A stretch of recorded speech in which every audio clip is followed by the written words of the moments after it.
యజ్ఞాలు యాగాలు చేస్తే మళ్ళీ రాజయోగం పడుతుంది అనుకుంటున్నారు? యజ్ఞ యాగాలు చేసే పని అయితే అందరికంటే ముందు కేసీఆర్ సీఎం అవ్వాలి కదా సార్. ఓడిపోయాడుగా, అందుకంటే ఎక్కువ చేశాడుగా, పెద్ద ఎత్తున చాలా చేశాడుగా, ఎంతకంటే పెద్ద పెద్ద యోగాలు పెద్ద చేశాడుగా. ఆయనకన్నా నేనేం భక్తిపరుడు కాదుగా. ఎప్పుడు లేని యజ్ఞ యాగాలు ఇప్పుడు ఎందుకు వచ్చినాయి? ఆయన ఓడిపోతున్నాడు కాబట్టి భయంతో చేస్తున్నాడు అంతే. మొన్నేమో శతచండీ యాగం చేశాడు, ఇప్పుడు రాజశ్యామల యాగం చేస్తున్నాడు.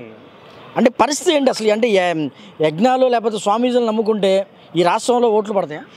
పడవు కదా సార్. పడే పని అయితే కేసీఆర్ ముందు తెలంగాణలో సీఎం అవ్వాలి కదా, రెండోసారి కూడా మూడోసారి కూడా అవ్వాలి కదా. ఇప్పుడు లేదు కదా. అందుకని భయంతో ఏదో చెప్పిన మాటలు ఓడిపోతాడని భయంతో యజ్ఞయాగాల మీద పెట్టాడు. జనాల మీద ఆయనకి నమ్మకం లేదు, దేవుడిని నమ్ముకోవడానికి ప్రయత్నం చేస్తున్నాడు అంతే, గెలవడానికి. జగన్ కూడా చేశాడంట గతంలో అంటారు. ఎప్పుడు చేయలేదు కదండి. ఎప్పుడైనా మీ దృష్టికి వచ్చిందా? నాకు తెలిసి అయితే లేదండి. ఏ యాగాలు పూజలు చేసినట్టు జగన్ కూర్చొని చేసిన సందర్భం ఈ అప్పటి నుంచి ఇప్పటి వరకు ఏమీ లేదు. 2009 నుంచి అయితే నేనేం లేదు, నాకు తెలియదు. జగన్ కోసం విశాఖపట్నంలో మరి శారదాపేటలో జరుగుతుంటుంది అంటారు. ఏం మీరు వార్త వస్తుంది కానీ ఎవరికి తెలుసు అనేది? జగన్ పై చేయలేదుగా. జగన్ కూర్చొని చేశాడా? ఇప్పుడు చంద్రబాబు నాయుడు అయితే చేశాడు. మన చండీయాగం చేశాడు, రాజశ్యామల స్వయంగా చేస్తున్నాడు. జగన్ చేయలేదుగా, కేసీఆర్ చేశాడు.